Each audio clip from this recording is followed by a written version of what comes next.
2 Samuel chapter 7, verses 12 through 14. When your life is finished, you will die and be buried with your ancestors. But then I will make one of your own children become the king. He will build a house for my name, and I will make his kingdom strong forever. I will be his father, and he will be my son. When he sins, I will use other people to punish him. They will be my whips.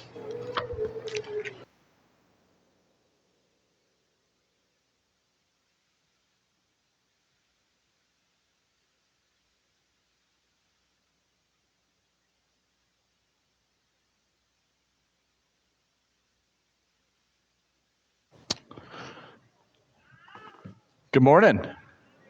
Howdy. I took that long pause because the first phrase that popped in my head was good evening. Maybe that's just type of weekend it's been, but no, it's not evening. Good morning. Well, we're going, continuing our series, Jesus in the Old Testament. And I was thinking about the purpose of this. It's very clear. We're just looking for Jesus. That's a good thing to do in sermons, right? But a second part of the idea is to understand the Old Testament better, understand it better, and the story that's being told as it goes. Because we've seen that if you'll look for it, it continues to build off of each other. So you get to the end of Genesis, we'll do the condensed version. They're in Egypt, and you think, is there going to be a deliverer? We got two problems. We need somebody to fix our Adam problem. We need somebody to get us out of Egypt. Is it Moses? Moses comes through, kind of fixes it, kind of doesn't. Gets him out of Egypt, but he doesn't even make it to the promised land. Moses says, there's going to be a prophet rise like unto me. Sure enough, Joshua comes up, very similar to Moses, but still not the one. Now, you could do this all throughout the Old Testament story, and we've gotten recently to Samuel and to Kings. I guess I listened to Matt's sermon last week. Another purpose of the sermon is finding good baby names. Names you never heard of. Matt offered Mephibosheth. 2 Kings has a new name. Jezebel? No? Okay. Maybe stick to Matt's and John's. Those are good. Those are New Testament names. Okay. If you'll notice, the scripture reading this morning served that very purpose. I want to do that thing that I've been asking you to do, where you seek to hold your knowledge through imagination. Try to read the story with fresh eyes for the first time, not knowing where it's going. One of the most recent things was that scripture in 2 Samuel 7, that God made some promises. Let's peek at it one more time. 2 Samuel 7, 12 through 13. When thy days are fulfilled, and thou shalt sleep with thy fathers. Do you see the first thing that we're looking for in the story? When your days are fulfilled, and you're sleeping with your fathers. We're looking for the death of David. Second, I will set up thy seed after thee, that shall proceed out of thy bowels, and I will establish his kingdom. The second thing we're looking for in this promise is the establishment of David or Israel's kingdom. The third thing, he shall build a house for my name, and I will establish the throne of his kingdom forever. The third thing we're looking for is building God's house. Now, if you're already semi-aware of what's happening in 1 Kings, you know that these are things that we're going to see. These are things that happen in the life of Solomon. I want to show you how they're set up in the story almost in that exact order. Okay, look with me in 1 Kings and look at verse 1 of chapter 1. Now, King David was old. If you don't know what that means, the next line makes it clear. Advanced in age. We're given it two ways. Okay. As you get to chapter 2, though, you see what that means. In chapter 2, in verse 10, then David slept with his fathers and was buried in the city of David. Okay, we're looking for the death of David, right? Do we catch that from 2 Samuel 7? Check. Okay, that's happened. Same chapter, look at verse 46. Almost the last verse in the chapter.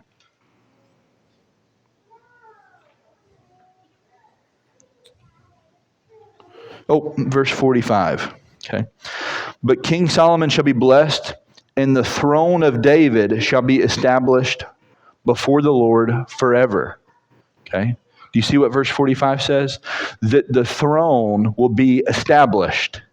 Check. Okay. Now, there's a reference in chapter 3.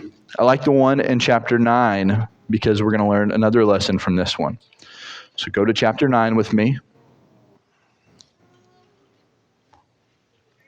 So we've seen David's death.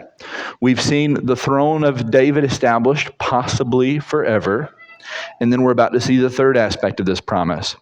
Now it came about when Solomon had finished building the house of the Lord and the king's house and all that Solomon desired to do. It came about, I know we're repeating everything, I just want us to drive this in. When Solomon had finished building the house of the Lord, everybody say it, check.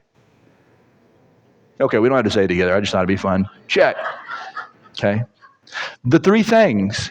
And then if you don't think that that's an allusion to what we're supposed to be picking up on in 2 Samuel 7, notice verse 4 and 5 of this chapter 9, 4 and 5. As for you, if you will walk before me as your father David walked, in integrity of heart and uprightness, doing accordingly to all that I have commanded you, and will keep my statutes and my ordinances, then I will establish the throne of your kingdom over Israel forever, just as I promised to your father David, saying, you shall not lack a man on the throne of Israel. God makes it very clear that the things that he promised in 2 Samuel 7 could apply to Solomon. Now, did anybody notice that really pesky word that we read in verse 4? Say it when you see it. If. That is one pesky word for Solomon. If you keep my commandments. If. Now, Solomon, which his storyline is really established in 1 Kings, starts off so well. When God offers him anything, God comes to him in a dream, asks him what he desires. He asks for wisdom to govern God's people. Now this is back in chapter 3 and in verse 9. Guess what? Good answer, bad answer? Good answer. The right answer. God is so pleased with his answer. In addition to wisdom, he also gives Solomon's kingdom riches and honor. That's verses 12 through 14. Now, if you didn't turn there, turn to chapter 3. Okay? Turn to chapter 3 because we want to read verse 14. If you walk in my ways, keeping my statutes and commandments as your father David walked, then I will prolong your days. There's that pesky word again, if. Okay. So hold on to the if. You know where that's going, I hope. But think about the wisdom that Solomon asked for. The text showcases his wisdom. Okay. It gives a proof case of his wisdom. It gives an example. The very first story after this wisdom is given starts in verse 16 to show how Solomon judged. I'll give the cliff notes. The cliff notes are this. There were two women that lived together. They were both harlots. They lived in the same house. Nobody else lived in the house. One became pregnant, then the other did. The one gave birth, and then the second one gave birth 3 days later. Sometime into this, they woke up one morning, and one of the babies had passed away. Now, the mom that laid that baby down mourned and then realized that the baby that's here doesn't look like my baby. The other baby looks like my baby. So the idea is one of them switched it in the middle of the night. So now they're fighting over whose baby this is. And Solomon says, here's what we'll do. We're going to rip that baby in half. Context, Harrison. Okay. The mom whose baby it is says, don't do that. Just give her the baby. Let it live. The other one says, it'll be neither mine or hers, rip it. And Solomon says, the one who said, give the baby, That's the mother. Do no harm to the baby. And all of Israel said, this is wisdom.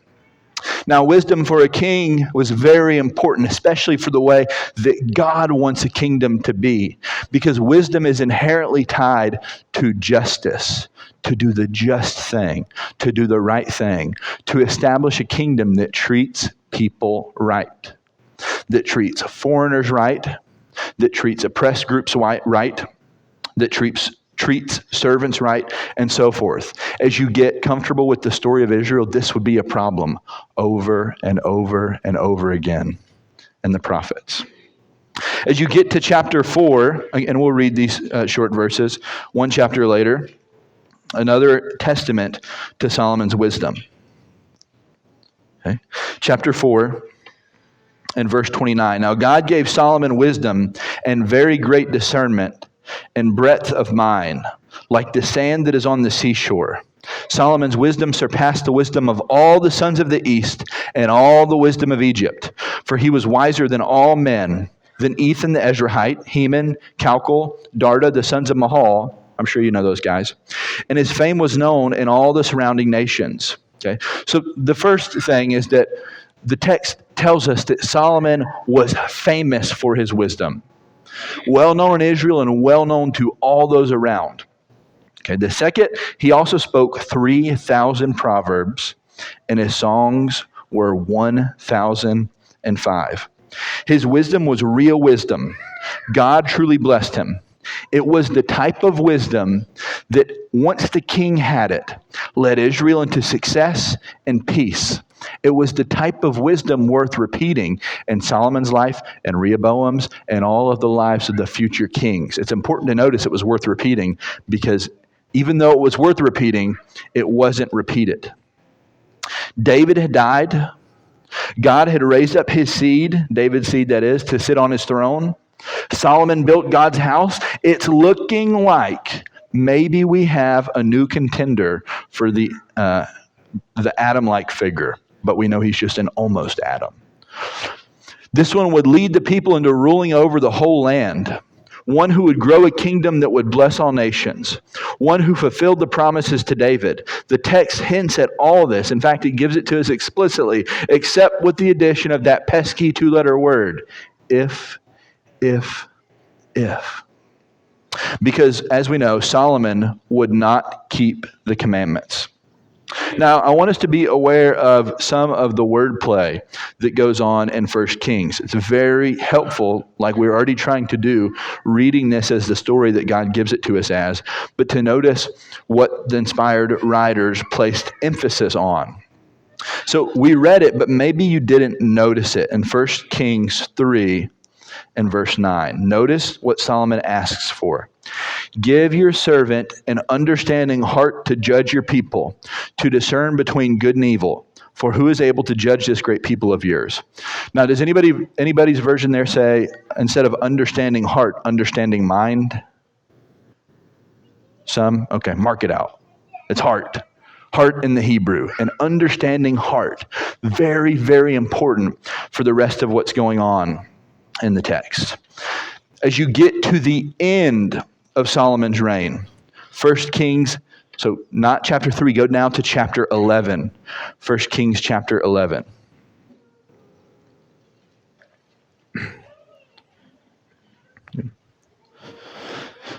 King Solomon loved many foreign women, along with the daughters of Pharaoh, Moabite, Ammonite, Edomite, Sidonian, and Hittite women, from the nations concerning which the Lord had said to the sons of Israel, you shall not associate with them, nor shall they associate with you, for they will surely turn your heart after other gods.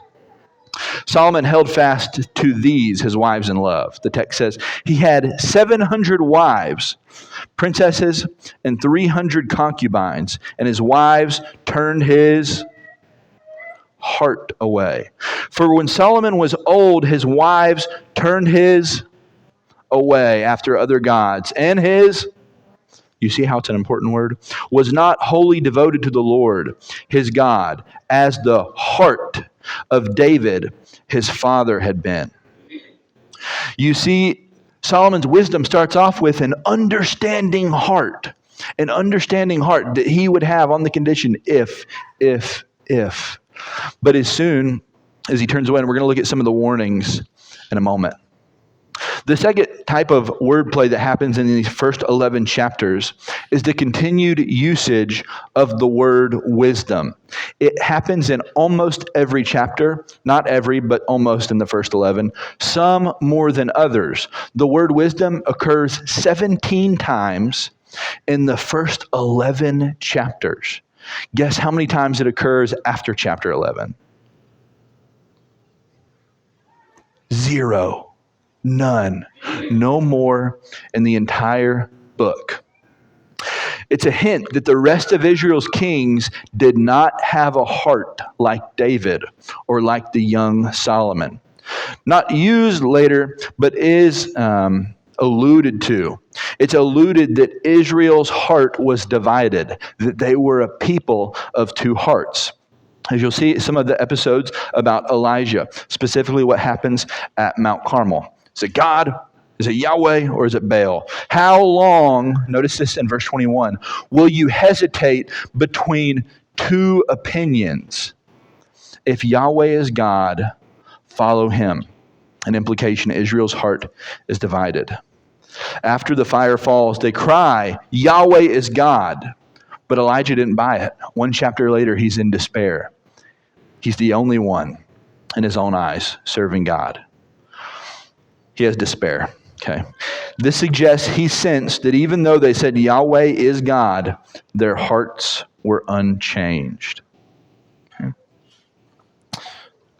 Hold on to the life of Solomon. We're going to come back to that.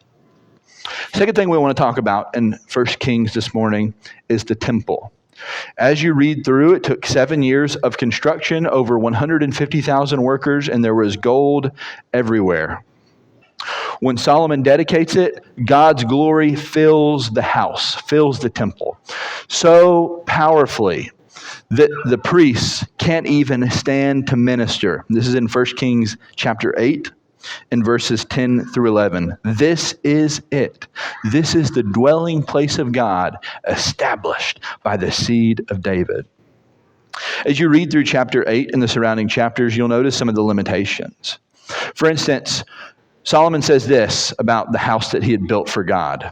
But will God indeed dwell on the earth? Behold, heaven and the highest heaven cannot contain you. How much less this house that I have built? These ideas are repeated a few times in the New Testament, especially trying to get the first century Jews and us looking back to think about, what is this temple? Where is God residing now, if not in the temple? The temple comes with conditions. As you look at chapter 9 and verses 4 through 7, guess what word we find? Give you a hint. It's a pesky 2-letter word. If. If you walk in my statutes. By chapter 11, after we've talked about Solomon turning aside to his wives, Solomon is building high places for other gods, for Chemosh and Molech, right next to the temple of God. God warns in chapter 9, this house will become a heap of ruins if they turn away. The most glorious building ever constructed for God, and it's temporary, conditional, and destructible, and it was all of those things. All those things happened. Now, for the third, and then we'll tie all this to Jesus. Let's talk about Rehoboam. Rehoboam the son. Solomon dies, and his son Rehoboam faces a choice. Serve the people or dominate them. He didn't have wisdom, so guess what he chose? Dominate. He chooses domination. And this part of the narrative, the history, is given to purposefully show you the foolishness of Rehoboam set aside to the wisdom of Solomon. Where Solomon asks for wisdom and he lives it out, the very beginning of Rehoboam is this. In fact, my heading, kind of hinting at this, says King Rehoboam acts foolishly. He asked to make a decision. The people call him in verse 3 of chapter 12. They sent and called him, and Jeroboam and all the assembly of Israel came and spoke to Rehoboam, saying, "Your father made our yoke hard. Now therefore lighten the hard service of your father and his heavy yoke, which he put on us, and we will serve you."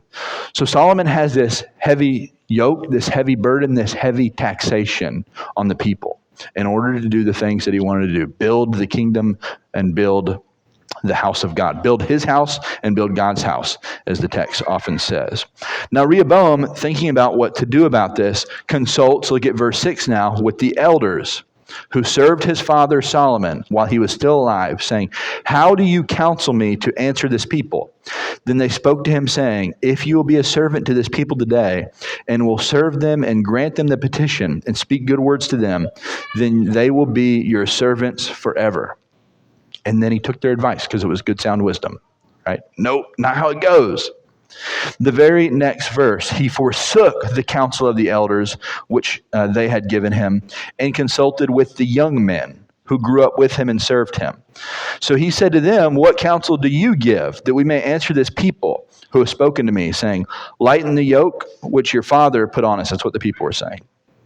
The young men who grew up with him spoke to him, saying, "Thus you shall say to this people who spoke to you, saying, 'Your father made our yoke heavy, now you make it light for us.' But you shall speak to them, 'My little finger is thicker than my father's loins. Whereas my father loaded you with a heavy yoke, I will add to your yoke. My father disciplined you with whips, but I will discipline you with scorpions.'" Sounds like a reasonable guy, okay? That's the advice that Rehoboam takes. The kingdom splits immediately. 10 tribes go north with Jeroboam, 2 stay south with Rehoboam. What took David and Solomon 80 years to build falls apart in a single day, in one single act of foolishness, not following in the wisdom of God. Now, what's so interesting is the way that this is foreshadowed. Okay, what we've been trying to do is to not look forward yet. With your imagination, hold that knowledge and read this through the few books that come before it. One of the things that maybe you will remember is Samuel's warning in 1 Samuel 8. Okay, let's go turn there. 1 Samuel 8. And I think verse 8.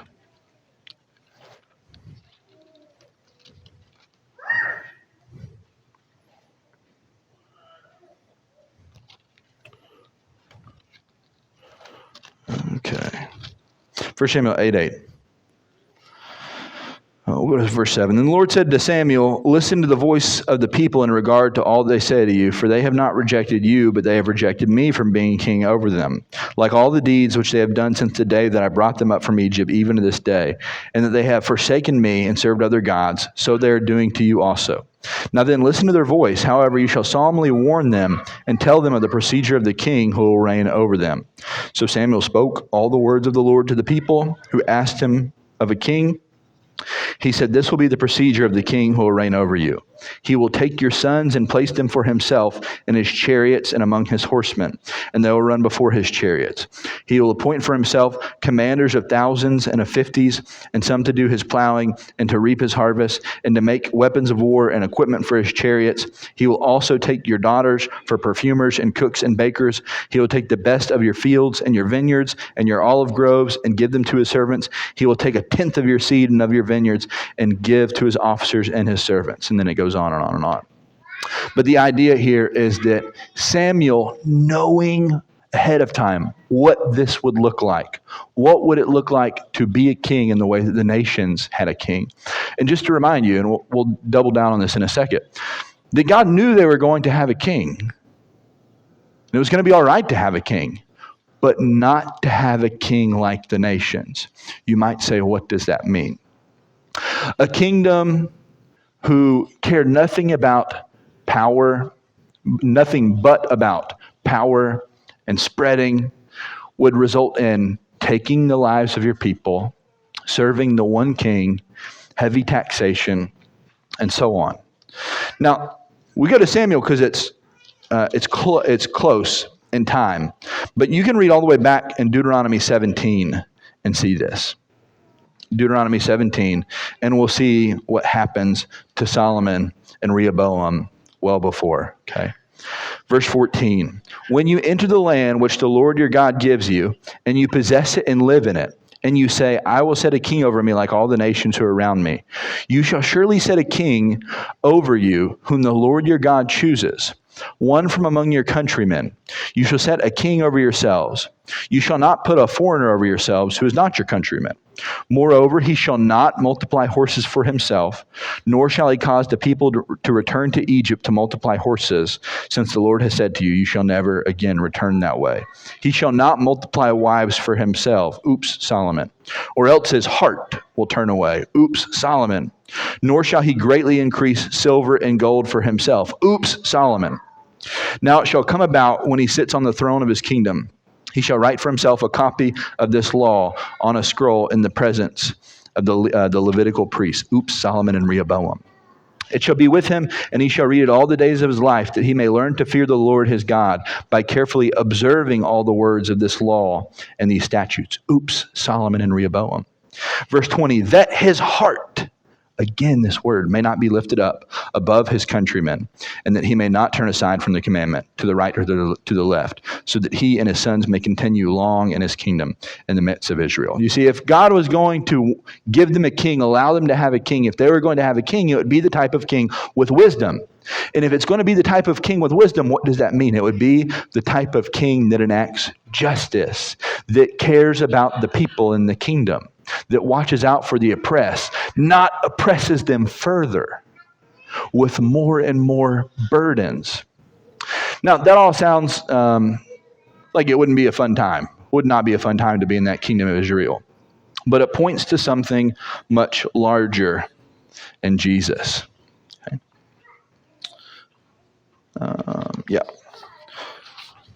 Jesus in this text. Okay. We talked about Solomon, the way that Kings opens up. If you look at the words of Jesus, this is what he says, Matthew 12:42. Something greater than Solomon is here. Where Solomon had wisdom and a heart for God, that heart was turned later in life. It becomes a divided heart. Jesus is wisdom incarnate, unlike Solomon, with perfect obedience. Where Solomon's many marriages led him astray, Jesus has one bride to which he is faithful, the church. Where Solomon taxed people into forced labor, Jesus says, my yoke is easy and my burden is light. Who do you want as king? That's the question the story is leading us into.